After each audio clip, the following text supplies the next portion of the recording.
The US and Houthi rebels remain locked in a cycle of retaliatory strikes. Amid the tit-for-tat attacks, Iran flexes its military muscle with a new missile city. What's next? Take a look at our next report. The U.S. is sharpening its attack on Yemen, its military unleashing superior firepower, missiles piercing the night with a deafening roar. At least 17 strikes reported in Sada and Amran. The Houthis' Ansarullah website said the aggressive air raids caused material damage to citizens' property, but gave no details of casualties. In line with their general approach, downplaying their losses and exaggerating their attacks. In the latest, the group claimed to have targeted U.S. warships and an aircraft in the Red Sea, as well as military targets in Israel.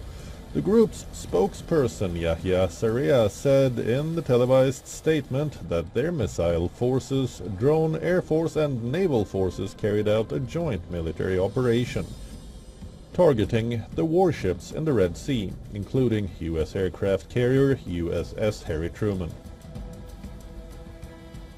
The missile forces, the drone air force, and the naval forces carried out a joint military operation targeting hostile warships in the Red Sea, primarily the American aircraft carrier Truman, which serves as a launching base for aggression against our country.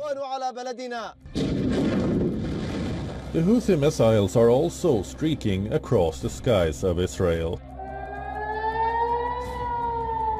In a separate operation, Sarriah said that their drone air force targeted Israeli military targets in Tel Aviv, in support of the Palestinians in the Gaza Strip. In solidarity with the oppressed Palestinian people in Gaza and in continuation of our support for them, the drone air force targeted Israeli military objectives in the occupied Jaffa area earlier, using several drones. As tensions between US, Israel and Houthis escalate, the rebel group's main benefactor, Iran, continues flexing its military muscles. Unveiling recently what state media dubs as a new missile city, showcasing a variety of domestically produced missiles. US has warned Iran it will hold Tehran accountable for its proxy's action. Every shot fired by the Houthis will be looked upon from this point forward as being a shot fired from the weapons and leadership of Iran, and Iran will be held responsible and suffer the consequences, and those consequences will be dire.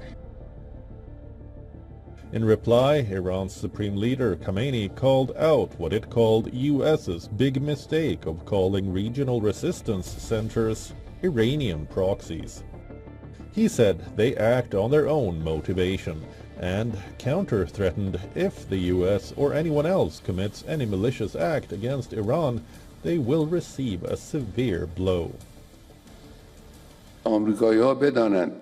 Americans should know threats will get them nowhere when confronting Iran. Fears of a larger conflict are at an all-time high. Is the world staring at another war? Only time will tell. Bureau Report, WION World is One. All right, for more on the latest, we are now being joined by Peter Kuznick, Professor of History and Director of the Nuclear Studies Institute at American University. Peter, welcome back to WION, and great to talk to you. How will Iran's new missile city impact regional balance of power? Can we go that far? And just sticking closer to the story, what implications does this move have for Houthis? Iran is a potent force in the region.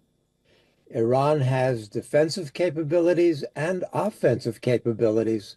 In the two exchanges last year with Israel, Iran showed not only that it can prevent Israel from flying over Iranian airspace, but it has the ability to strike inside of Israel and beyond that. So Iran is making a statement just like the United States is making a statement right now. And Israel has been trying for years to get the United States to back Israel in an attack on Iran's nuclear facilities. Well, the situation could, as you suggest, easily spiral out of control. The possibility of this sparking World War III is a real one, but the U.S. is intent upon striking in Yemen and accusing Iran of backing the Houthi attacks. So this is a situation that gets more dangerous by the day. And the U.S. right now is also looking for a distraction. This latest fiasco with the intelligence community, and including this reporter in the war plans, is a huge embarrassment for the Trump administration. So anything they can do to divert attention, Musk's job cutting is already very, very unpopular.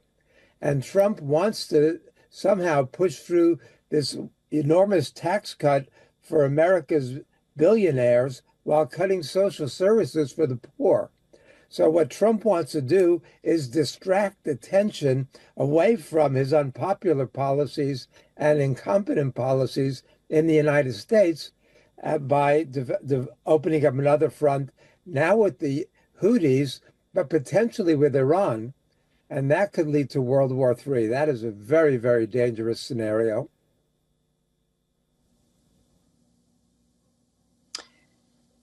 Peter, the United States says that it was successful in its latest strikes against the Houthis despite that leak.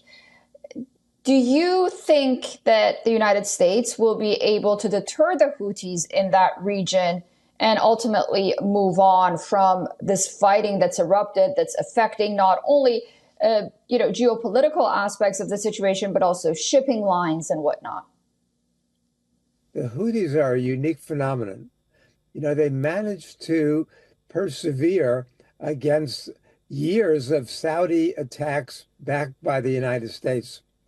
They did not give in, and they were not defeated. So the Houthis are willing to sacrifice a lot for what seems to be their principles. What they say their goal is to support the Gazans who are being brutalized by Israel with U.S. support. And they say that, you have to remember that during the ceasefire, the Houthis stopped their attacks on Red Sea shipping. But once the ceasefire broke apart and there was a cutoff of humanitarian aid in Gaza, the Houthis announced that they were going to begin their strikes against Israeli shipping. The U.S. used that as a pretext for attacking the Houthis. So the U.S. was looking for that. But the real goal is not Yemen, which is poor, relatively weak, small population, although strategically located. The real goal is Iran. And that's what has everybody worried about. And Trump has made very, very clear that he holds Iran responsible for anything the Houthis do, even though most experts agree that the Houthis are in many ways independent. They don't get the marching orders from Iran. They act on their own guidance. And so this seems to be, the danger is, this is a pretext. This is what Netanyahu has been wanting and what Trump seems to be willing to give Netanyahu, even though the consequences are so dire. So even though Trump is trying to get a ceasefire and possibly a resolution to the fighting in Ukraine, he's opening up another front. And Hegseth has said, the Secretary of Defense has said, that the real goal of ending the war in Ukraine so the U.S. can focus on the real enemy, which is China. So Trump is going all over the place now, but is very, very embarrassed by these latest revelations, which show the thorough incompetence of his national security and defense team. And so he needs a distraction, and this seems to be what he's going for. I'm so sorry to cut you off, Peter. Thank you so much for all of that. We're going to be watching this story very closely. Of course, our next story is about that leak in Signal. And I look forward to speaking to you again very soon. Thank you. Thank you, Susan. For all the latest news, download the WION app and subscribe to our YouTube channel.